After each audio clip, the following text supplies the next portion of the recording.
Good morning, good afternoon, and good evening, everyone. A very warm welcome to everyone, and thank you all for joining this session on evidence-informed decision-making and capacity for achieving sustainable and equitable health service delivery. I'm Dr. Logan Brenzel, Senior Program Officer with the Health Systems team in Global Delivery at the Bill and Melinda Gates Foundation, based in Washington, D.C. It is my pleasure to bring you a distinguished panel of experts who will be speaking about the work they are doing to support the generation, application, and translation of evidence for health system performance, policy, and practice in their countries. Policymakers and program managers alike need to make choices about what programs to fund and how best to allocate scarce resources towards successfully achieving universal health coverage.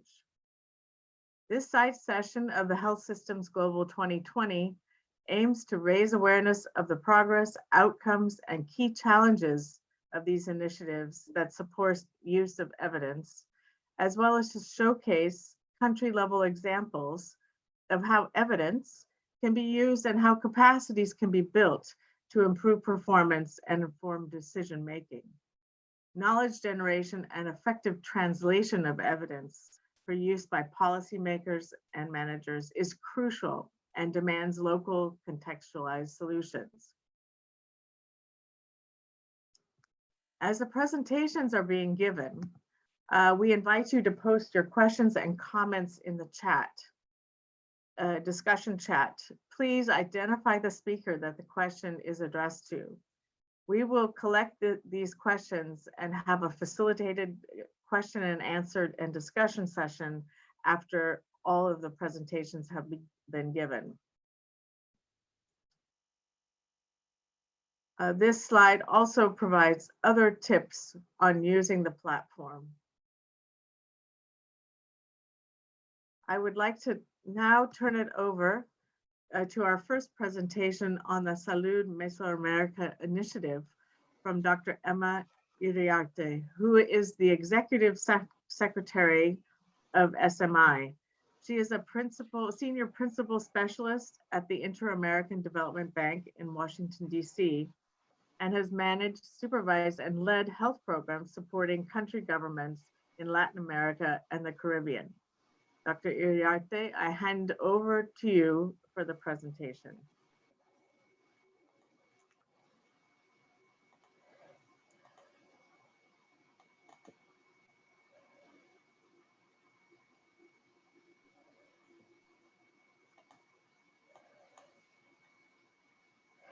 Good morning.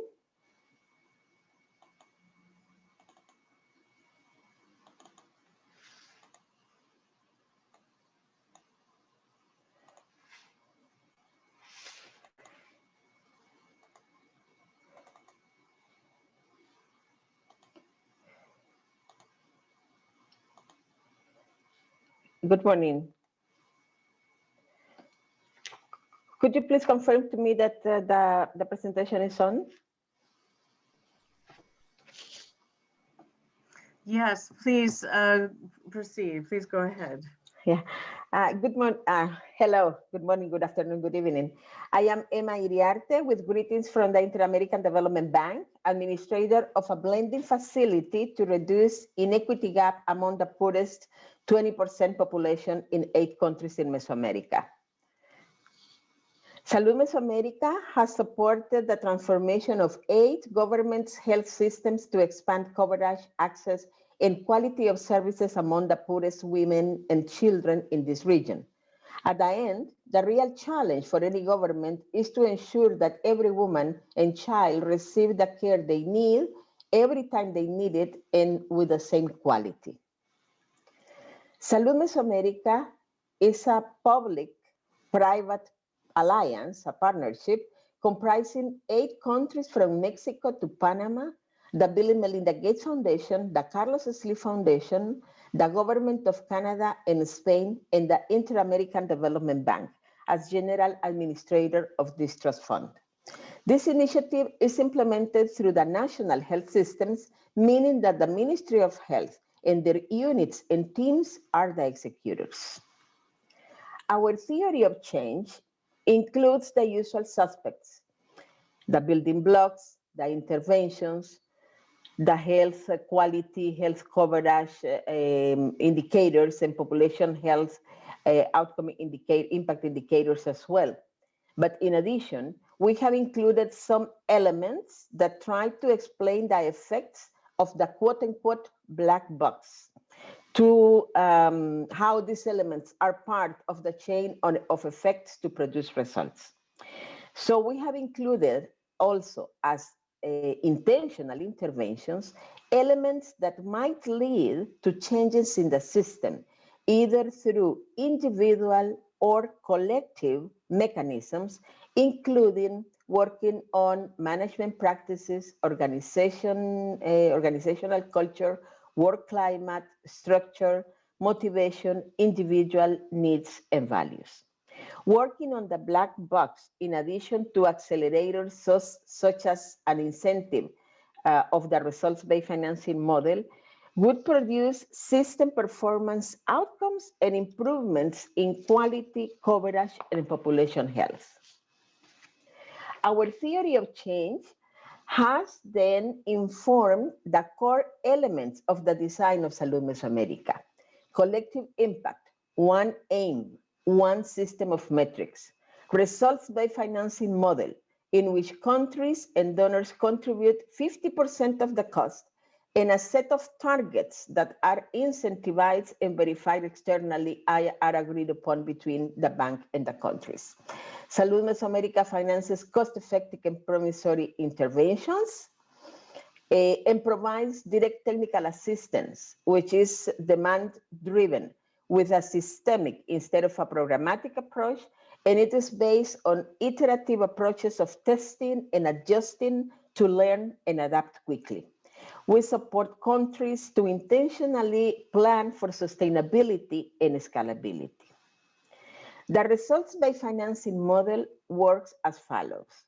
Countries and the bank agree on a set of country targets based on outcome level indicators and based on some process indicators.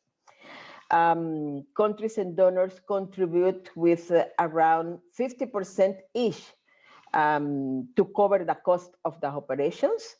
And if targets are met, then the bank disburses a performance incentive, a performance tranche, which corresponds to 50% of what the country has already contributed. And this performance incentive is of discretionary use. It can be used for anything the Ministries of Health decide, as long as it is used within the health sector. How does this model work over time? The actual implementation of Salud Mesoamérica started in 2012, and we had baseline surveys there, a household surveys and health facility surveys, and each measurement occurred after baseline every 2 or 3 years, so that now countries are here in the implementing the third phase or the third operation, meaning like around 6 to 8 years of actual implementation. After each target verification, there is the award or not, depending if countries have met the targets of the cash incentive. Let's see how now some of the Salud Mesoamérica Initiative results obtained by 7 out of 8 countries participating in this initiative. External surveys conducted by the Institute for Health Metrics and Evaluation showed large improvements in healthcare coverage and quality indicators across the continuum of care in a short time frame. We are looking here from 2013 to 2017. Note, for example, the impressive increase of 21 percentile points of the contraceptive prevalence rate in El Salvador in 4 years measured at population level. And you can see, and we will see later, there are some other indicators, for example, on quality of care as well. Please see the blue line. After 5 years in El Salvador, the proportion of women that gave birth in a health facility in the poorest municipalities increased from 86 to 98% in 2017. The poorest municipalities not only catch up, but surpassed the national average, which is the green line. Although the national average also improved, coverage in facility deliveries increased faster in the poorest municipalities. This is data from Chiapas, Mexico, and it shows that women that received 4 or more antenatal care visits increased faster in the intervention areas, the green line, in contrast with comparison areas without Salud Mesoamérica, which is the blue line. The poorest municipalities targeted by Salud Mesoamérica in Chiapas, Mexico, were closing the gap faster with the national average, which is the yellow line. We have also conducted an impact evaluation in El Salvador using administrative data from 2009 to 2018 to evaluate the effect of Salud Mesoamérica's results-based financing model on outpatient visits and hospital discharges.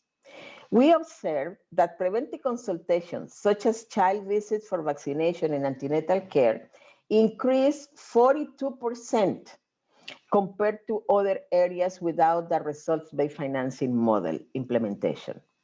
Hospitalizations not only decreased for women in 28% that are the targeted population, but also for the general population in 9 percentile points. There were also positive spillovers effects in non-incentivized population as elderly and as men. Salud Mesoamérica has been implemented in Costa Rica since 2012, which includes an innovative multi-sector strategy to reduce adolescent pregnancy. The work was done by the Ministry of Health, Ministry of Education, Social Security Institute, and some other social protection agencies in Costa Rica. To evaluate this effort, a quasi-experimental impact evaluation based on difference in differences was designed using administrative data from birth registries and population projections. The preliminary results of the evaluation shows a reduction in the adolescent fertility rate of 11.4% between 2015 and 2019 relative to the pre-intervention average. Greater reduction are seen in the age group of 10 to 14 years old.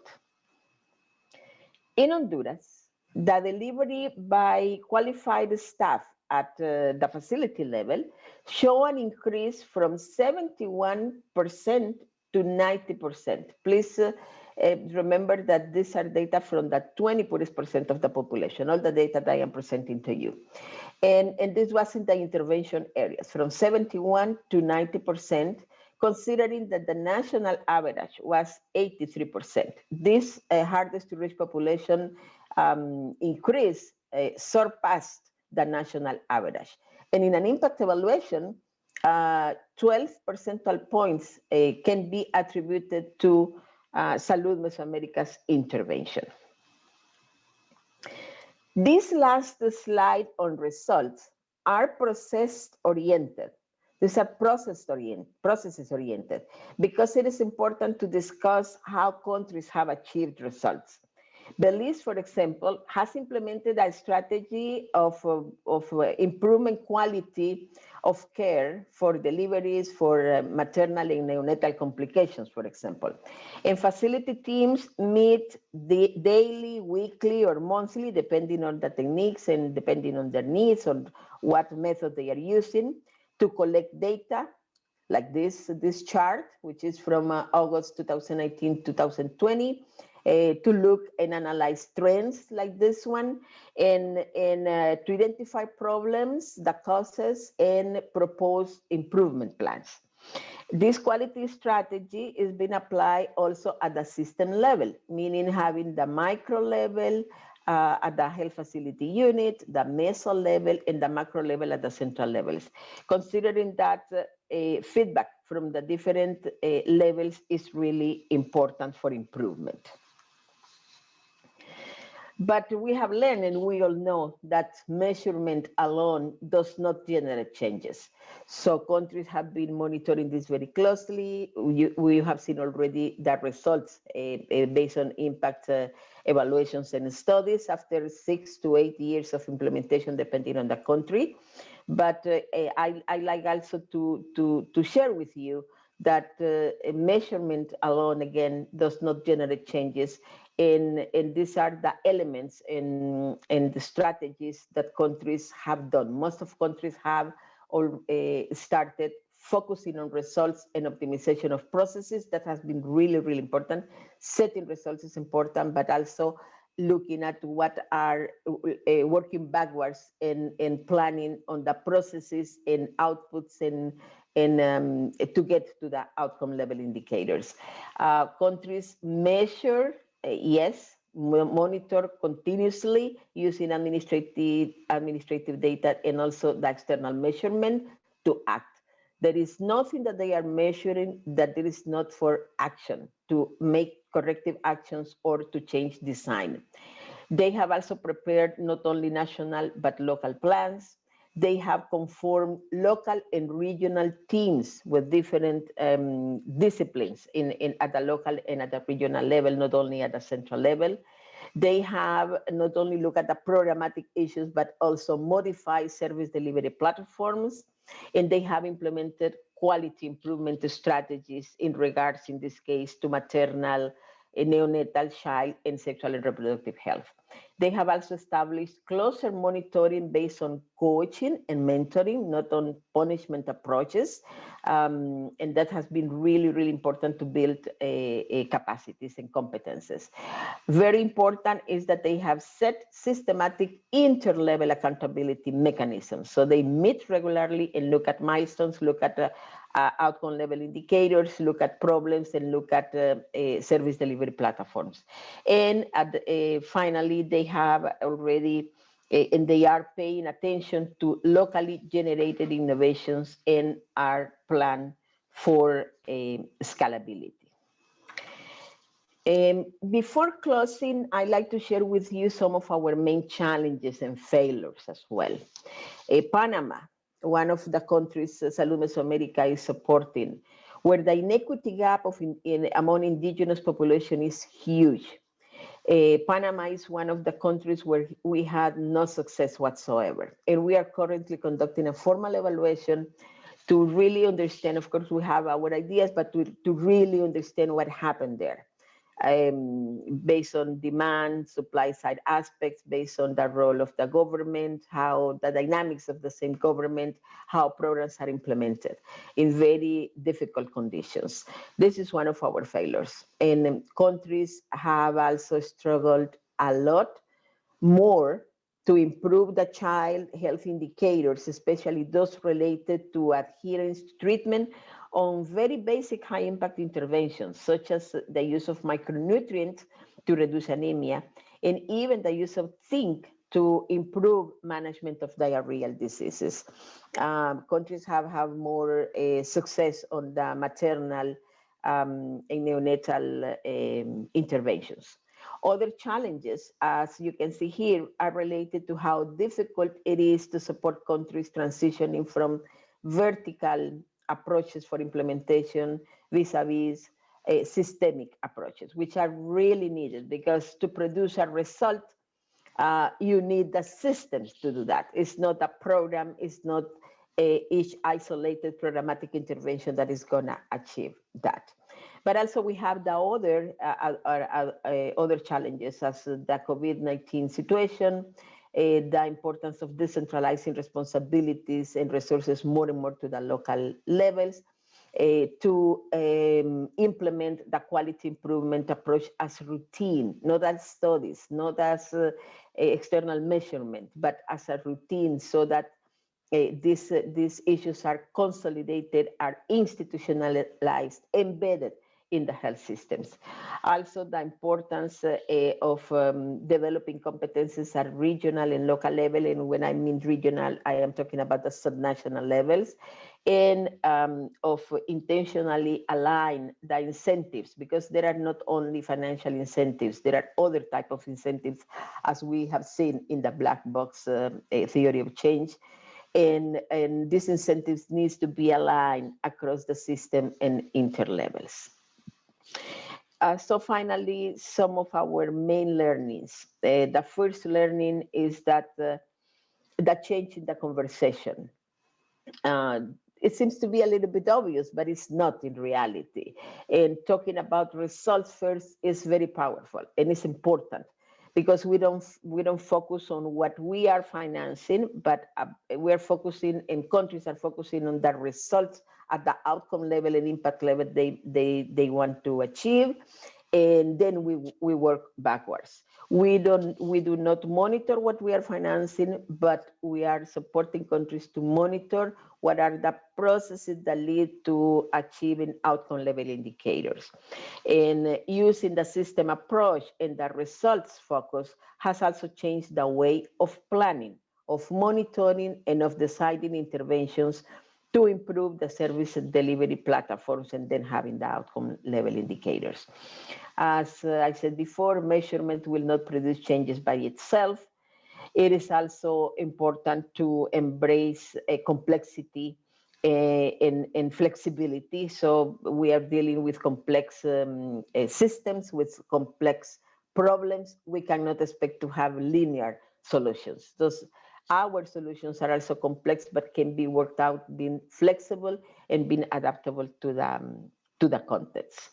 There are no prescriptions, and I think one of our main learnings is that it's really important to go back to the very local levels, where people are closer to the problems, they know the context, they know their communities, they know their users, and they know what the solutions are. What the support they really need is in how to structure their ideas, their innovations, and accompany them on a day by day on a coaching, with a coaching and mentoring fashion. The Salud Meso-America distribute risks among the stakeholders because of the model. All the stakeholders are contributing in cash, and ministries of health are co-financers, but are also executors. And this relationship changes because both stakeholders in this case are accountable to each other. Finally, it is important to be ready to fail, to be ready for failures, and to intentionally allocate funding for learning within and among countries. For further reference, I am leaving here a link to a video, a 6-minute video, if you have time to watch it, I encourage that. And just to close, I'd like to say that it has been a privilege and an honor for the Inter-American Development Bank to have accompanied these 8 countries in their journey to reach the hardest to reach and to improve their health and lives. I thank you for your kind attention, and I am available for any question. Thank you. Thank you so much, Dr. Iriarte. Now we're going to switch to our next presenter. We're going to hear about the African Health Observatory platform from Dr. Humphrey Karamagi, who is the team leader in data analytics and knowledge management for the World Health Organization Regional Office for Africa. He has expertise in health systems development in the region for over 20 years. Let's turn it over to you now, Dr. Karamagi. Thank you. Thank you so much, Logan. And we're quite happy to be part of this discussion. I think the Africa region is having quite a lot of changes that are going on in the way we're approaching service delivery, largely driven by the move towards universal health coverage and the other health-related SDG targets. And a lot of the changes are quite fundamental in the way we look at how our health systems are designed, how services are measured and monitored and provided, and different countries are really approaching this quite differently.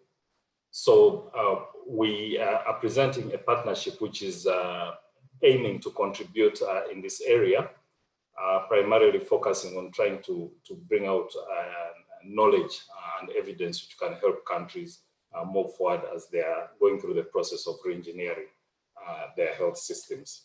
So I will present this in the context of the Health Observatory. We are not just talking of a tool or a platform, but I think we need to look at it as the broad kind of work that is going on that would be shared or discussed through this platform.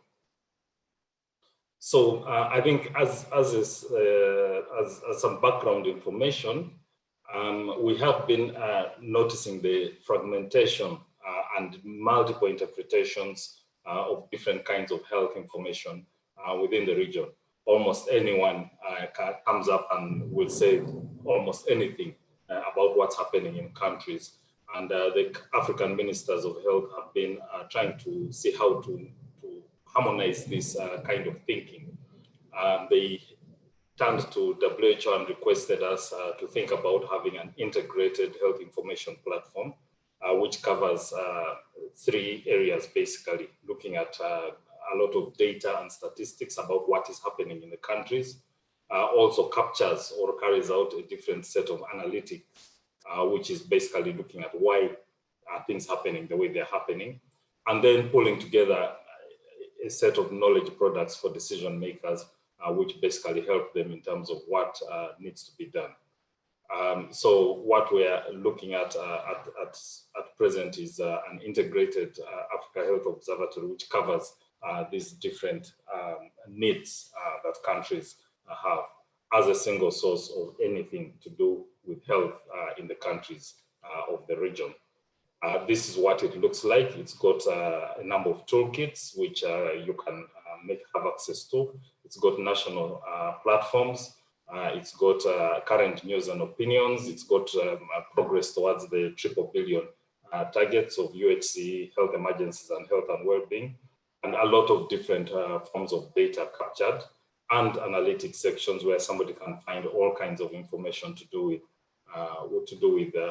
why things are happening the way they're happening in countries. Our particular interest in this discussion is in the knowledge and evidence to guide how things are moving forward. There are quite a number of different knowledge platforms. We've got a human resources for health observatory, a master facility list, and so on and so forth. But of particular interest is the Africa Health Observatory platform on health systems and policies, what we call the EHOP. This platform, and this is what the rest of my discussion will be focusing on, is helping us to integrate health information on policies and systems that is useful in this re-engineering effort of health systems in countries. Its focus is on the generation and sharing of knowledge in the WHO Africa region, synthesizing information that exists to generate new evidence on health systems development in the context of applying a primary healthcare approach in the countries. It is a huge collaborative effort. We are working very, very closely with the European Observatory, the London School of Economics. We have 5 national centers, Kemri Wellcome Trust in Kenya, the School of Public Health in Rwanda, the College of Health Sciences in Addis Ababa, Nigeria. In Nigeria, the Health Policy Research Group, and also the Institute Pasteur in Senegal. So giving a broad range of flavor in terms of the partners, bringing very different kinds of expertise to try to discuss and come up with appropriate knowledge which would help the countries to move forward. I think as I highlighted, the central theme is about how do we generate and share important knowledge that would help countries in terms of re-engineering their service delivery systems to facilitate attainment of universal health coverage goals for the particular country. All countries are doing this, but I think they are doing it in different ways without some synthesized knowledge that can help them in moving this forward. So we are looking at how do we put together the kind of evidence or knowledge that will help in realigning the organization and management of the service delivery processes in countries to ensure that the health systems can drive the attainment of universal health coverage in countries. And this has, I think, has become quite significant in the context of COVID-19. We've seen how not only in Africa, but globally, how the way we're approaching health systems was not really designed to help us to respond to the kind of challenges that we're facing right now. The evidence base that we're looking at, is focusing around 4 key areas. So 4 key thematic areas that are to do with the functionality of a health system. One is how well a health system can assist in improving access to services. Second is around quality of care. The third is around building community engagement and demand. And the fourth important area is around the resilience of the health system. And the national centers have been really discussing what needs to be done around these areas and have come up with some very interesting areas that they think would be important in the respective countries. How to build the health system back better after COVID. So not just replicating the system as it was, but making sure it has been redesigned appropriately given the lessons. UHC and examples of where best practice increases coverage. I think we do feel that there's a lot going on in countries, but we are not broadcasting it. So countries are successfully implementing some very interesting initiatives, but then they don't have the voice to get them out. And I think this is where the knowledge sharing part of this platform comes in quite strongly. And then, of course, the role of technology, particularly improving access and quality. How do we use technology solutions that we have at present to be able to expand the coverage of services into areas where we cannot usually reach? We're looking at using many different knowledge sharing tools.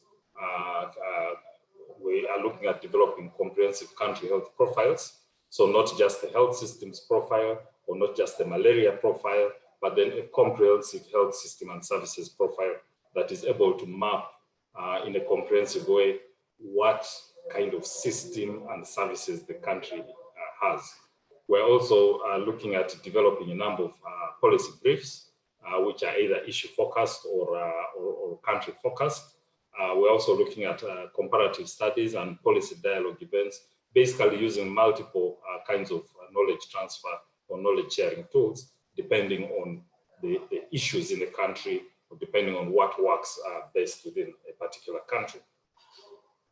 At the end of this initiative, we are looking at having a consolidated piece in the form of a comparative study, which will bring together all these different knowledge sharing products into a single narrative on what kind of lessons countries are learning or have learned in re-engineering health service delivery systems in their context. So far, I think we've been having most of this year, COVID of course slowed down a lot of what we're doing, but we've been having extensive engagements with the national centers and the ministries in the countries where the national centers exist. I think we've got some very good agreement on what we need to focus on in the different countries. So each country is now working on specific deliverables, processes, tools that it will be using in its context.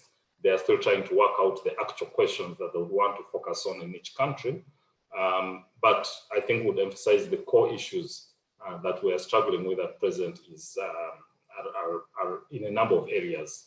One is where is emphasis being placed in the country. We know that the UHC or the need to move to UHC is a common need across all the countries, but then different countries are placing emphasis in different areas. So should we be focusing on more services or leaving no one behind, getting more services to more people, on financial risk protection. It's really a mix of all those, because it's not one versus the other. They are not mutually exclusive, but how much emphasis do we place within this particular program that we are working on. The other issue, of course, is that many other stakeholders are already doing a lot of work, and we need this to be additive, not duplicative. And so, again, we are narrowing down, or we try to narrow down the issues towards things that other stakeholders are not addressing or are not tackling. A lot of people are doing a lot of work around financial risk protection, for example. It may not add value if we just have another duplicative kind of set of activities. Also, I think we know that there are quite a number of different knowledge tools and methods, and trying to narrow down on the most appropriate knowledge tools, I think is something which is quite important. It doesn't help us to have a very good policy brief which is not designed to influence decision-making. I think we would have lost a huge opportunity. And then, of course, the issues around cross-country learning. We do recognize that UHC places a very strong emphasis on the individuality of countries. In the past, we were doing a lot of standardized interventions and so on, but now we are trying to bring out those individual uniquenesses that each country has. And so then what is the scope and extent of cross-country learning? What kind of value can we get out of it? How do we structure it in a manner that we actually, when we go to a country and we're sharing lessons from another country, they are being shared in an appropriate context and in a manner that this country can actually make use of. I think I'm almost at the end, but quite a number of challenges which we are still grappling with. As you said, everybody is doing everything in countries, and many people just slap a label of UHC in front of the work they are doing and say that they are now working in UHC. But then how well is what is going on in countries actually designed to support the country? I think we have many actors, but many of them are focusing on narrow or specific areas, but then we are lacking that holistic way of looking at things in countries, which I think is quite a disservice. The other issue is around the complex nature of government, and this has to do with a number of issues, particularly relating to priority setting. I think a number of colleagues have done a lot of work around priority setting, and it is a very, very complex process. So how are priorities defined and agreed? Is it what is written in the national health strategies or the program strategies? Is it the opinion of a decision maker? Is it a mix of some of these issues? How do we come out and say that, yes, this is actually a priority? Is it a priority for the decision maker, or it's a priority for the country? But also the priorities keep evolving quite significantly in many countries.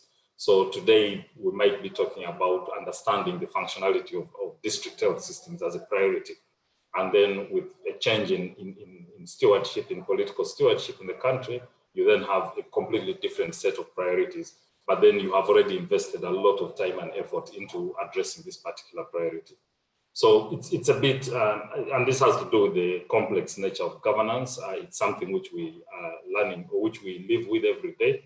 But I think it of course impacts on not just this, but many of the other programs which are trying to be forward-looking in terms of the support, trying to look ahead and say, this is where the system needs to be going, and this is what you can do to move in that direction. At the regional level, of course, a number of other roles, and also at the global level, especially the multiple interpretations of very common concepts. Something as simple as universal health coverage, I think everybody agrees means different things to different people. And it can be quite complicated when you're trying to build a program that needs some coherence in thinking and concepts. So looking forward, I think the key question we are trying to focus on is what kind of delivery systems are feasible, and how can we move, how can countries move towards these delivery systems?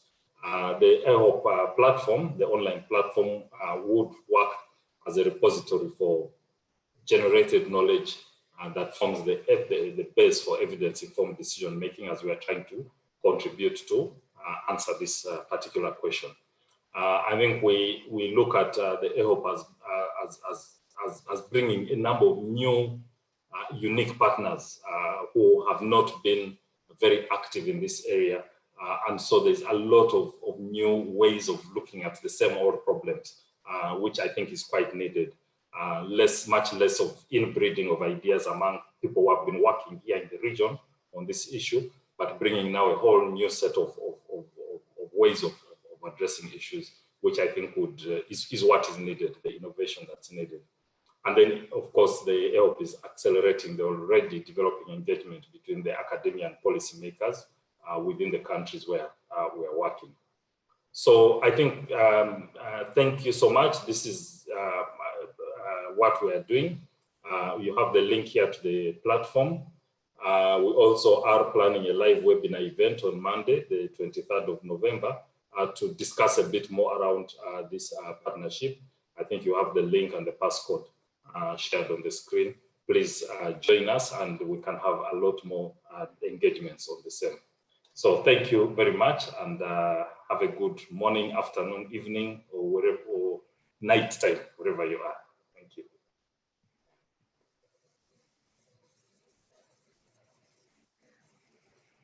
Thank you very much, Dr. Karamagi, for that summary of the African Health Observatory, which is a new initiative, and we look forward to hearing about it down the line. Finally, I'd like to turn our discussion to the International Decision Support Initiative, IDSI, with a presentation from Dr. Edwin Barasa, who is the director of the Nairobi program of the Kemri Wellcome Trust, as well as the head of the Health Economics Research Unit. Edwin is a health economist and health financing specialist with 15 years of research, advisory, and practice experience in Kenya and in the broader sub-Saharan African region. So over to you, Dr. Barasa.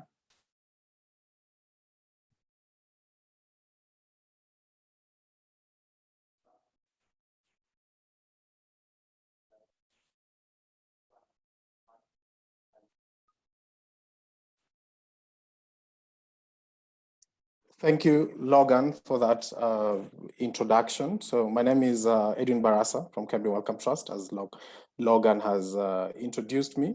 I am going to talk about the International Decision Support Initiative and its experience in trying to enhance evidence-informed priority setting in in Africa, but specifically focused on Kenya.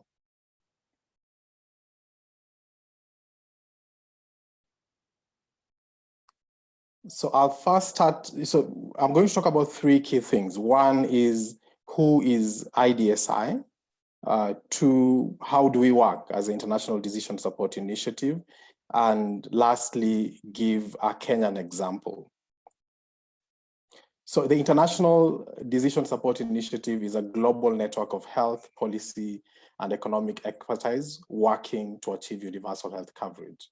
So the unique thing about IDSI, or what we pride ourselves, is that we bring together not just researchers, but also bring together policymakers to critically think about how to set healthcare priority setting with an aim of attaining sustainable universal health coverage.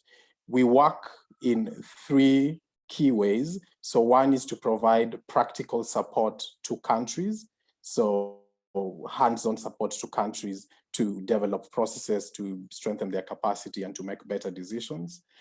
We aim at developing institutional capacity and advocacy, so raising awareness about better ways of making healthcare decisions. And lastly, the third way in which we work is by generating knowledge products. So doing analytical work and research work to develop evidence that can inform decisions across these countries. So we bring together a range of core partners. Kemri Wellcome Trust is one of the core partners, and the other core partners are listed there. You can see them. And we work majorly in low and middle income countries, so Asia and Africa. And beyond that, we have a range of global and regional collaborators. So what do? One of the ways in which we support countries is by supporting institutional strengthening. So strengthening the institutional capacity for countries to make better decisions in healthcare, empowering countries to do strategic or smart purchasing. So how they can, helping them to derive the most from the budgets that they have. We generate evidence, so we carry out analytical work to generate evidence that can inform these decisions. And we also co-create global public goods, so develop guidelines for methods, processes, and tools that can be used by countries to make better healthcare decisions. So that's IDSI more broadly. I'm going to give a Kenyan example. So Kenya is an East African country with a population of about 48 million. It's a low and middle income country. It spends about 79 USD per capita, and its public expenditure on health as a percentage of GDP is 2.2%, which signals immediately that the health system is significantly underfunded. Now, against this background, the country has made a strong political commitment to achieve universal health coverage. So universal health coverage is one of the 4 key priority areas for the current government. So we have a situation where on the one hand, there's a strong commitment to achieve universal health coverage, and several initiatives have been put in place to move the country towards the attainment of universal health coverage. For instance, there's a UHC pilot that was run over the course of 2 years, and now we have the country is in the process of scaling up a UHC plan across the entire country. So you have political commitment and action to achieve universal health coverage on the one hand, but then on the other hand, you have significant scarcity of resources. So this is a context within which IDSI is working in Kenya. So IDSI's focus in Kenya is to support the institutionalization of an evidence-based, transparent, and explicit healthcare priority setting process. So our aim is to help Kenya develop the framework, the institutional framework and capacity to make better priority setting decisions within the context of scarcity of resources and the objective to attain universal health coverage. So we have 4 key priorities in Kenya. One is to develop institutional capacity for healthcare priority setting. The other is to develop analytical and process infrastructure. So to make sure that the necessary tools are in place to support this evidence-based priority setting, and to make sure that the right processes, transparent and fair processes, are in place to be able to make this decision. Our third objective is to develop a framework and policy for institutionalizing health technology assessment within the Kenyan health sector, so that it becomes a way of doing things as opposed to a one-off activity. And lastly, to pilot health technology assessment in Kenya to see whether whatever capacity and institutional frameworks we are putting in place actually work. So these are the 4 key aims that the IDSI work in Kenya has set out to achieve. So I keep talking about health technology assessment. And when I talk about health technology assessment, what I really mean is a multidisciplinary process that uses explicit methods to determine the value for health of health interventions and technology. And the purpose for this is to inform decision-making with the aim of promoting equity, efficiency, and quality in health systems. So health technology assessment is a key part of systematic evidence-based priority setting processes. And of course, we understand what priority setting in healthcare means. It's basically just a distribution of resources across programs, patient groups, and so on. So what we aim to do in Kenya is to support evidence-based priority setting processes. Within the Kenyan health system, we already have several priority setting processes. Examples include the development of the national health policy, development of health sector strategies. We have what is known as a Kenya Essential Package of Health, which is basically a list of services that the government has has declared as an entitlement to citizens within the public sector. We have an essential medicines list like several other countries. We have priority setting within vertical programs, and we have a national insurer. We have a national insurer known as the National Hospital Insurance Fund, which develops health benefit packages that it guarantees its members. And more recently, because of the need to have an explicit priority setting process for UHC, the government set up a health benefits advisory panel to support explicit priority setting processes. So what do we know about healthcare priority setting in Kenya? We know that the processes are not very systematic. They do not use explicit criteria, that evidence is hardly used, and there's a lot of use of informal criteria. So, lobbying interest, political interference, and so on. And as you saw in the previous slide, the approaches are pretty much fragmented, and there's also inadequate capacity to implement systematic and evidence-based priority setting decisions. So 2 years ago, the Minister for Health set up the Health Benefits Advisory Panel, which essentially brought together 14 experts with diverse expertise and professional backgrounds with two key objectives. One is to develop a health benefit package for UHC for Kenya, and two, to develop a framework for institutionalizing health technology assessment in Kenya, so that it can be sustainable as opposed to be just about the UHC pilot. So IDSI's support to the Health Benefits Advisory Panel, our initial support to Kenya targeted the Health Benefits Advisory Panel, and the support included developing process guides. So, developing guidelines for how the panel will conduct its business, development of evidence-based criteria for making decisions. So supporting the panel to develop explicit evidence-based criteria that would be used to make decisions about what services will be in the package and what services will be out of the package, and capacity development.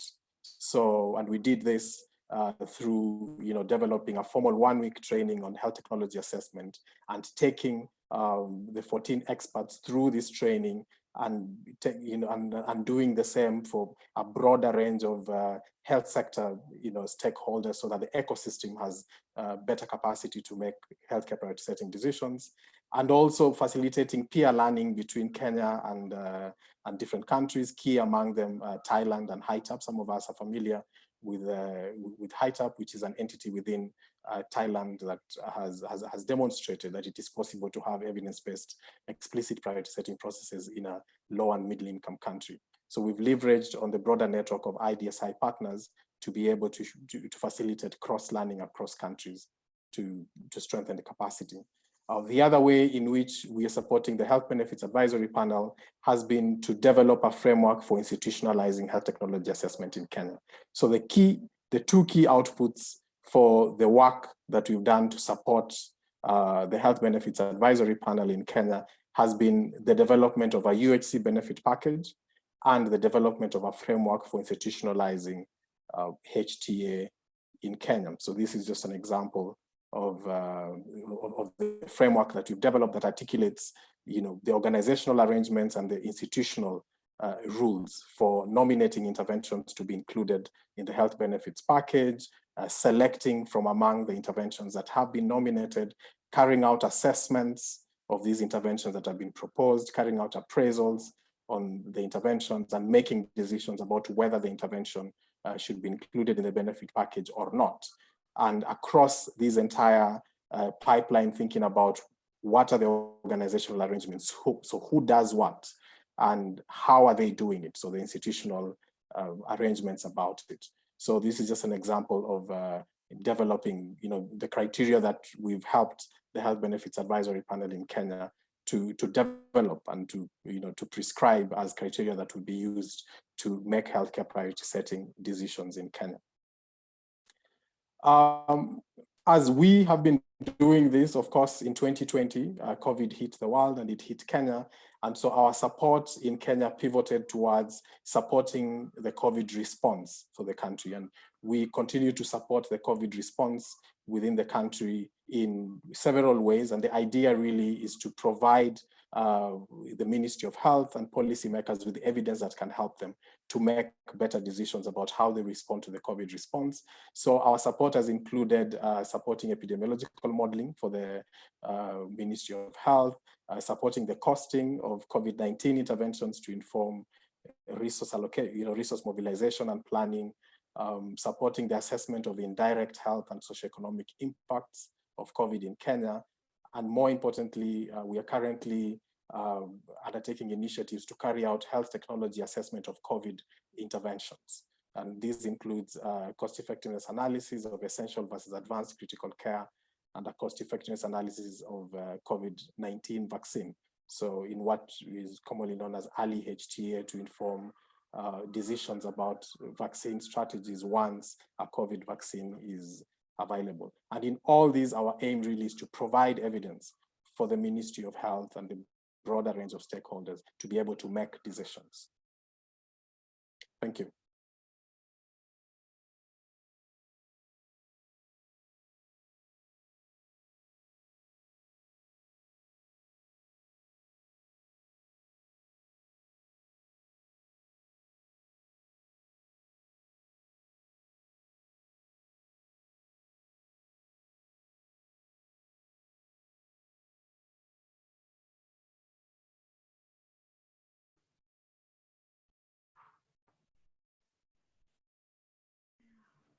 Thank you very much, Dr. Barasa, for that excellent presentation.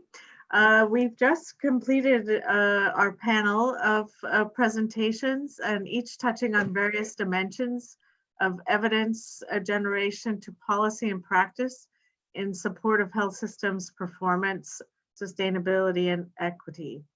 Now I would like to invite Dr. Olusoji Adeyi to provide his comments and insights as our discussant. Dr. Adeyi is formerly Senior Advisor for Human Development and Director, Health, Nutrition, and Population Global Practice at the World Bank in Washington, D.C.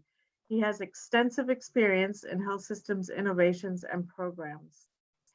I also want to remind our participants this morning and afternoon and evening that your comments and questions are very welcome. And so please put those in the on-air platform Q&A section or in the Zoom, and we can collect those and then have a rich discussion afterwards. So over to you, Dr. Adeyi. Thank you, and good afternoon, good morning, colleagues. I really appreciate the honor and opportunity of being on this panel for joint learning. We have just had three very substantive presentations from our colleagues, Dr. Emma Iriarte, Dr. Humphrey Karamagi, and Dr. Edwin Barasa.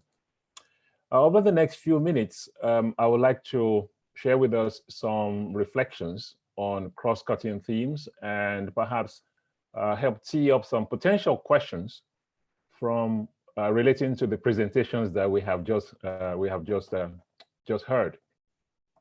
So first, some overarching perspectives. This session focuses very heavily on evidence-informed decision-making. We know, of course, that evidence, data and evidence do not themselves make decisions. Those decisions are made by people. And even if or when we don't have artificial intelligence systems for those decisions, the programming and the inherent value choices are still made by people. So we're looking at essentially an interaction between the generators of evidence, the evidence itself, and the decision makers. That's the upstream side of it. And then, of course, downstream implementation, the population, the consequences, and hopefully closing of the feedback loop. So let's look at this in four parts. The first part is on the evidence generation itself.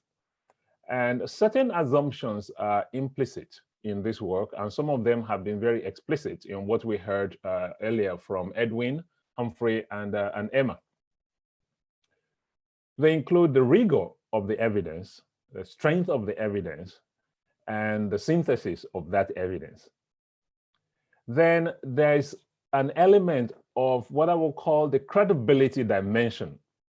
And this derives from not only from the technical rigor of the evidence, but also from the nature and extent of the engagement between the researchers on the one hand, or the generators of evidence, if you want to put it that way, and the decision makers on the other hand.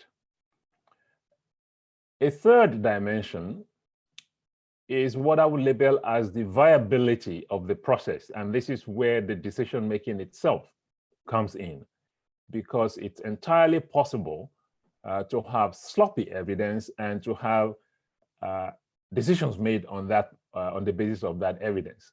It's also possible to have very rigorous evidence and somehow not achieve, not realize the use of that evidence to inform decisions. The fourth part is the impact, and here I'm referring to the direction, the magnitude, and crucially, the distributional effects of any decision to which we refer. And these distributional effects are especially important in a situation in which we are concerned with the equity effects of those decisions.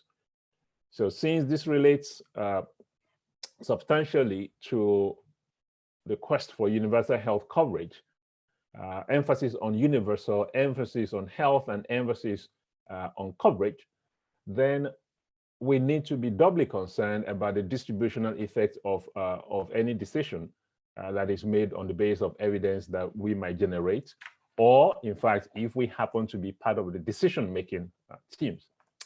So much for that overview. Let's drill down a little. How does it really work in practice? If you recall the work of Mariah Ellen and others, the paper they published in 2018, they went at the question of how research evidence is used and how it is perceived, and comparing the perceptions between, comparing the perceptions of researchers to those of policymakers. And what they found were interesting differences in the perceptions of knowledge producers and knowledge users about the process of knowledge transfer and exchange.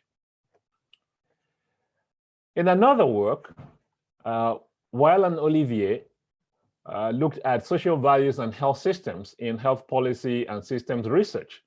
And they looked at it through a mixed method systematic review and an evidence map. Their findings reinformed or reaffirmed the centrality of social values within health policy systems research, and also highlighted significant evidence gaps. They noted, and this is a recent paper, that research on social values in low and middle income countries remains rare and is mostly produced by authors in high income countries.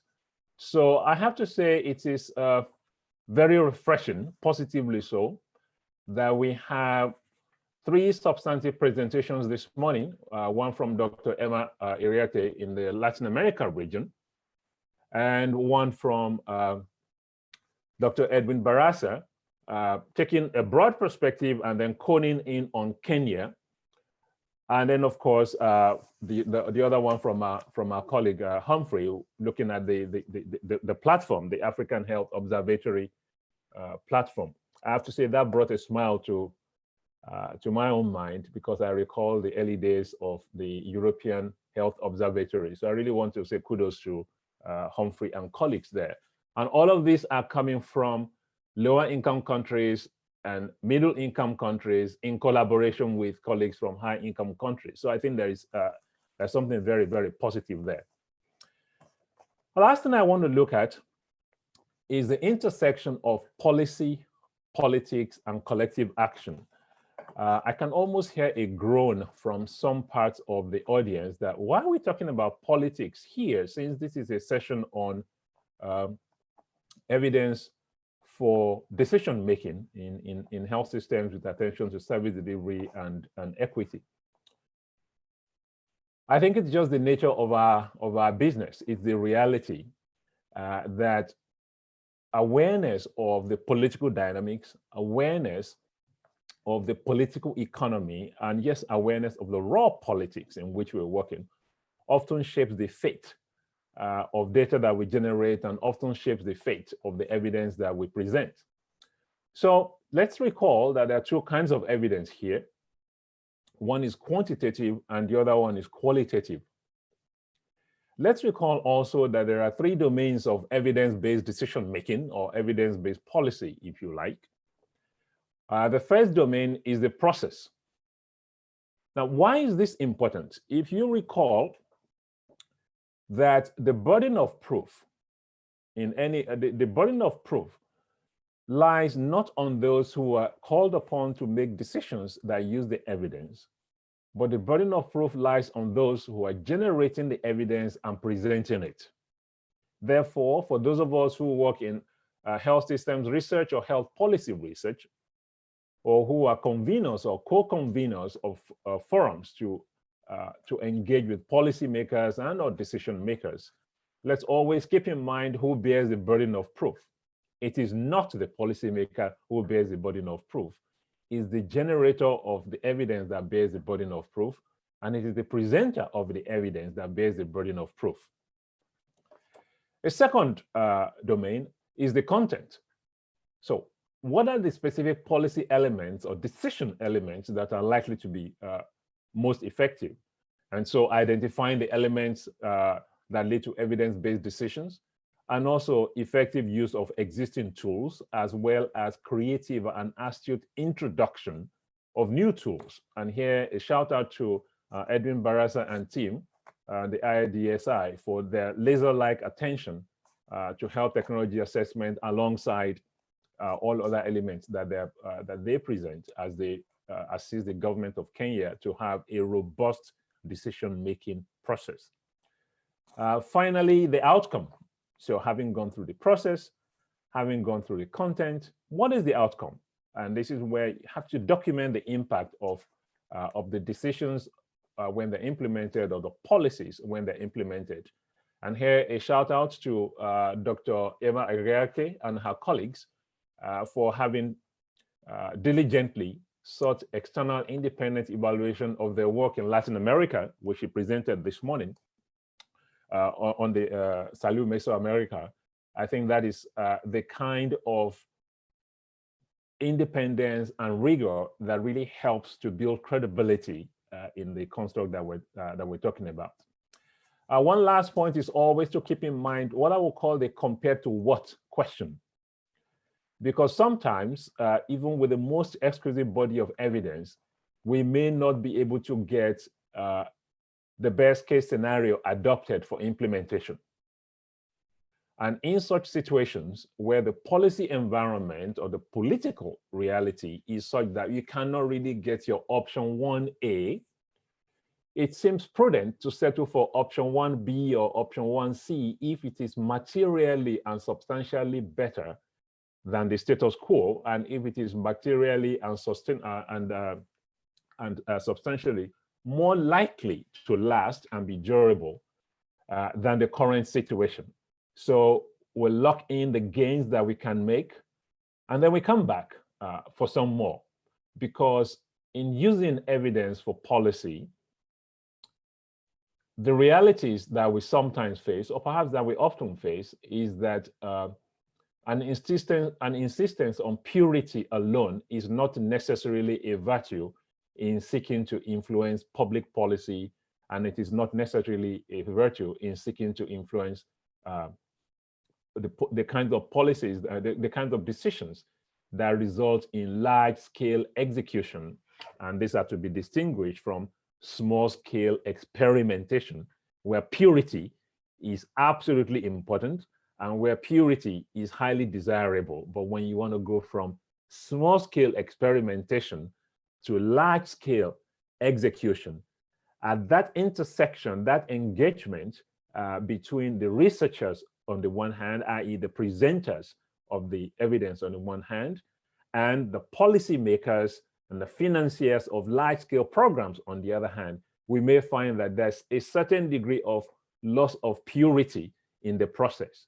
Now, if it so happens that what is achievable there is a vast improvement on the status quo, then it's perfectly okay to take that rather than insist on a purity that may not be achievable in the short run, especially if that means the proposition fails and then you're stuck with the status quo.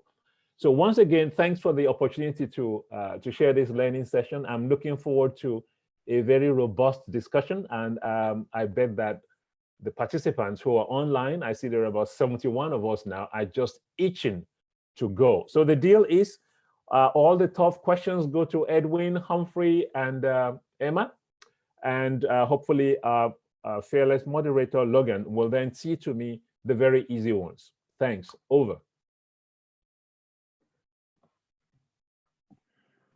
Thank you very much, Dr. Dave, for your comments and for outlining some cross-cutting themes, especially in reminding us that evidence doesn't make decisions, that people do, and we need to be very aware of how our evidence is collected, translated, and shared with the end user.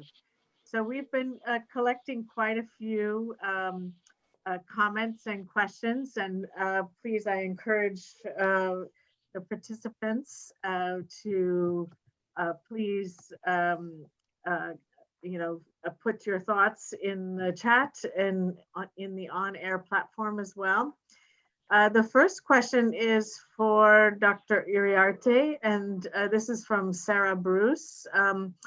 And the question is, how can we ensure sustainable changes in health systems through results-based financing approaches when they heavily rely on the financial contributions of donors that are available for a set period of time?